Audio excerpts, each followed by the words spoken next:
సంక్రాంతికి ఆంధ్రకు వెళ్లే వారికి తెలంగాణ ప్రభుత్వం బంపర్ ఆఫర్ ఇచ్చింది. సంక్రాంతికి ఏపీకి వెళ్లే వాహనాలకు టోల్ ఛార్జీలను భరిస్తామని కేంద్రానికి రేవంత్ సర్కార్ లేఖ రాసింది.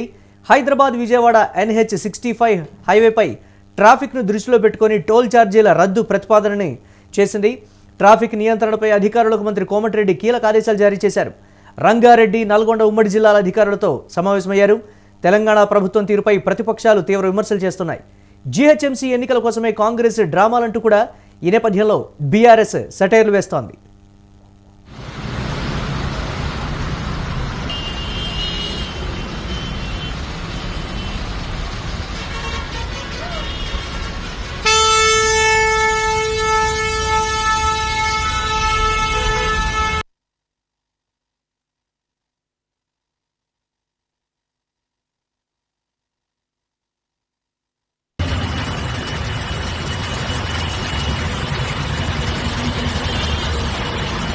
ఈ నెల 13, 14, 15, 16 సంక్రాంతి పండుగ సందర్భంగా లాస్ట్ ఇయర్ కొద్దిగా ట్రాఫిక్ లో జామ్ అయి కొన్ని గంటల పాటు ట్రాఫిక్ స్తంభించడం జరిగింది. ఎందుకంటే రోడ్ లో దాదాపు 17 యాక్సిడెంట్స్ ఫైట్లు 300 కోట్లతో నేనే ఎంపీగా ఉన్నప్పుడు శాంక్షన్ చేపిస్తే ఆ వర్షాన్ని కూడా స్టార్ట్ అయ్యి దాంతో పాటు మధ్య మధ్యలో బాటిల్ లెక్స్ ఉండడం, రోడ్డు మీద హైవే మీద సిటీలో ఎల్బీ నగర్ గానీ, పనామా గోడౌన్ గానీ, ఆయత్నగర్ లో అటు అబ్దుల్లాపూర్ మెట్, తూప్రాన్ గానీ మొదలు పెడితే విజయవాడ వరకు కంప్లీట్ గా గంటలు ఇలా లక్షల వెహికల్, దాదాపు మా లెక్క ప్రకారం 10 లక్షల వెహికల్స్ పోయినసారి 9,97,000 వెహికల్స్ హైదరాబాద్ కి private vehicles other than private buses, కార్లు, 600 ట్రైన్లు కాక పోయినట్టు లెక్కలు ఉన్నాయి. దాని అందుకే అడ్వాన్స్ గా ఈ రోజు ఉదయం 9 గంటలకు వెళ్లి రివ్యూ చేస్తూ నేషనల్ హైవే ROs మా స్పెషల్ చీఫ్ సెక్రటరీ వికాస్ రాజు గారు, సూర్యాపేట, నల్గొండ, భువనగిరి, రంగారెడ్డి జిల్లా జాయింట్ కలెక్టర్ గా రావడం జరిగింది. మిగిలిన 3 జిల్లాల కలెక్టర్లు, SPలు, మొట్టమొదటిసారి ENCలు ఆర్మీకి సంబంధించి ఈ రోజు రాత్రికి వెళ్లే అన్ని ఎక్కడ కూడా ట్రాఫిక్ ఆగకుండా పోవాలి. టోల్ గేట్ల దగ్గర ఎక్కువ పెంచే విధంగా తీసుకోవాలి కౌంటర్స్.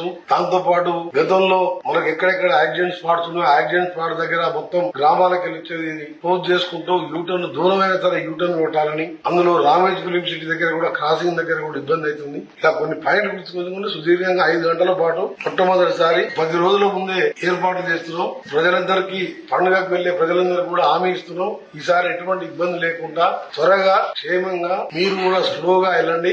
అన్ని వసతులు ఏర్పాటు చేస్తున్నాం. అంబులెన్స్లు, క్రేన్స్, డాక్టర్స్ మధ్యలో, ఎందుకంటే ఎవరైనా పెద్దవాళ్ళు లేట్ అయినా కానీ. ఇంకొకటి ముఖ్యమైనది, మా RNB స్పెషల్ చీఫ్ సెక్రటరీ గారే ట్రాన్స్పోర్ట్ సెక్రటరీ కాబట్టి ఆయన ద్వారా ట్రాన్స్పోర్ట్ కమిషనర్ ద్వారా అక్కడ నల్గొండ, చౌటుప్పల్ ఆ ఏరియాలో చాలా ఇండస్ట్రీస్ ఉన్నాయి. హెవీ వెహికల్స్ ఏది లేకుండా 8th, 9th, 10th, 11th ఈ 4 రోజులు హెవీ వెహికల్స్ అవి ఎవరు కూడా ఇండస్ట్రీ వాళ్ళు ఆ వెహికల్స్ బయటికి పంపకుండా త్వరగా చేరుకునే విధంగా అన్ని ఏర్పాటు చేయడం జరిగింది. మళ్ళీ రిటర్న్ లో వచ్చేటప్పుడు కూడా తీసుకోవాల్సిన చర్యలు గానీ, ఇది ఫస్ట్ టైం RNB డిపార్ట్మెంట్ ఎప్పుడు కూడా ఇలాంటి మీటింగ్ అన్ని ఏర్పాటు చేసి ఇంక్లూడింగ్ క్రేన్లతో సహా ఎన్ని కిలోమీటర్లకు క్రేన్ పెట్టారు.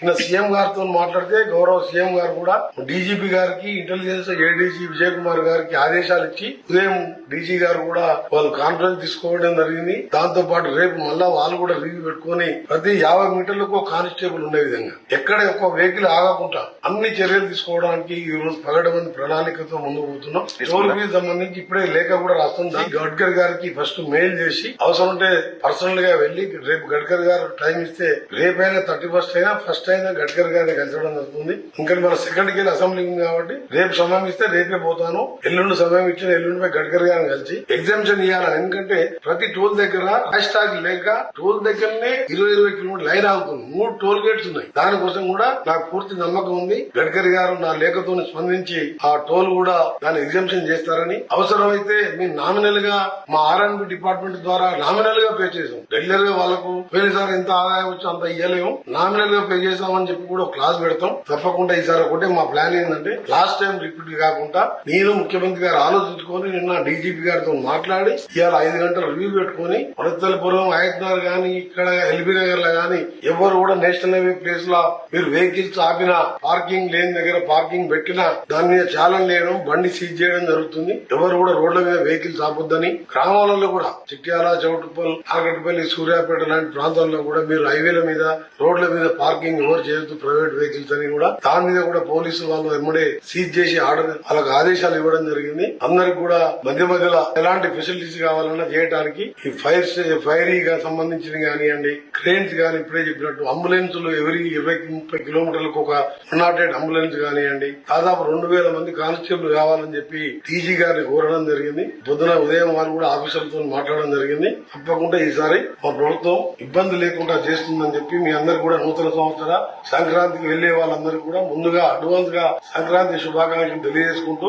మీరు క్షేమంగా పోయి మీరు పండుగ కుటుంబ సభ్యులతోని, బంధుమిత్రులతోని, గ్రామస్తులతోని, ఆంధ్ర తెలంగాణ అందరం కలిసికట్టి అన్నదమ్ముల్లాగా ఇక్కడ కూడా పండుగ చేసుకుంటారు కదా. కాబట్టి అందరం పండుగ కలిసి చేసుకుందాం. మీరందరూ కూడా క్షేమంగా పోయి జాగ్రత్తగా రావాలని, మీకు సంబంధించిన అన్ని విషయాల్లో ఎక్కడ రోడ్ డ్యామేజ్ ఉన్నా రిపేర్ చేయాలని ఈ రోజు నైట్ కెళ్లే అన్ని కార్యక్రమాలు చేస్తున్నాం. ఆ 3 రోజులు పోయే 3 రోజులు వచ్చడం 3 రోజులు నేను కూడా హైవే మీదనే ఈసారి ఉండాలని హైవే మొత్తం అప్ టు కోదాడ వరకు నేను పర్యవేక్షిస్తూ కలెక్టర్లు, ఎస్పీలు, ఇంజనీరింగ్ అధికారులు కూడా నా ఎంబడి పెట్టుకుని ప్రత్యేకంగా వాళ్ళందరూ కూడా డ్యూటీలు అలాట్ చేశాం. ఒక్కొక్క ఈఎన్సీకి ఒక్కొక్క విభాగం. నేను కూడా ప్రత్యేకంగా ఫీల్డ్ మీదనే ఉంటున్నా ఈసారి. కాబట్టి ఆఫీసర్లు కూడా, కలెక్టర్ అందరూ కూడా అందుబాటులో ఉంటారు. కాబట్టి ఎవరికి కూడా గతంలో లాగా ఎక్కడ ట్రాఫిక్ జామ్ లేకుండా మీ ప్రయాణానికి నా బాధ్యత అని చెప్పి గడ్కరీ గారిని కన్విన్స్ చేయడం జరుగుతుంది. ముఖ్యమైన విషయం, తెలంగాణ ఆంధ్ర ప్రజలకు సంబంధించి ఇప్పుడున్న రహదారిని 8 లేన్ గా రహదారి చేయడానికి అన్న 6 లేన్ ఉంటది, 2 లేన్ సర్వీస్ రోడ్డు. దాని 10,410 కోట్లతో ఇప్పటికే డిపిఆర్ వేసి అక్కడ టెక్నికల్ కమిటీ కోసం అక్కడ అప్రూవల్ కోసం వెయిటింగ్ ఉంది. ఆ తర్వాత క్యాబినెట్ పెట్టి మార్చి లోపల టెండర్ ప్రక్రియ పూర్తి చేసి హైదరాబాద్ విజయవాడకు 4 లేన్లను 8 లేన్ గా చేయడానికి టెండర్లకు కూడా సిద్దమైంది. దాంతో పాటు ఫ్యూచర్ సిటీకి వెళ్లి అమరావతి నుంచి బందర్ వరకు గ్రీన్ఫీల్డ్ హైవే కూడా డిపిఆర్ కు సర్వేకు ఆదేశాలు ఇవ్వడం జరిగింది. అదొక 20,000 కోట్లు. విభజన చట్టం ప్రకారం హైదరాబాద్ విజయవాడకు హై స్పీడ్ వేస్తానని చెప్పి ఆ రోజు విభజన చట్టంలో ప్రధాని మన్మోహన్ సింగ్ గారు రాజ్యసభలో, లోక్సభలో ప్రకటించిన ఆ రైలు మార్గం కూడా కేంద్రం సుముఖంగా ఉన్నది. దాన్ని కూడా త్వరగా ప్రారంభించడానికి చర్యలు తీసుకుంటున్నాం. మొట్టమొదటి హైదరాబాద్ విజయవాడ 8 లేన్ వర్క్ మాత్రం ఏప్రిల్ నుంచి ఆ పనులు కూడా మొదలైతే వచ్చే సంక్రాంతి నాటికి సగం ఇబ్బందులు వెళ్ళిపోయి 8 లేన్ గా చేస్తే ఫ్లైట్ ఎక్కే అవసరం లేదు, ట్రైన్ ఎక్కే అవసరం లేదు. 2.5 గంటల్లో విజయవాడ చేరుకునే విధంగా ఈ రోడ్డు నిర్మాణానికి నేను మినిస్టర్ అయిన కానించి ఎంపీ ఉన్నప్పటికీ ఎండబడుతున్నాను. అది త్వరగా పూర్తి చేపిస్తానని 2 రాష్ట్రాల ప్రజలకు తెలియజేస్తున్నాను.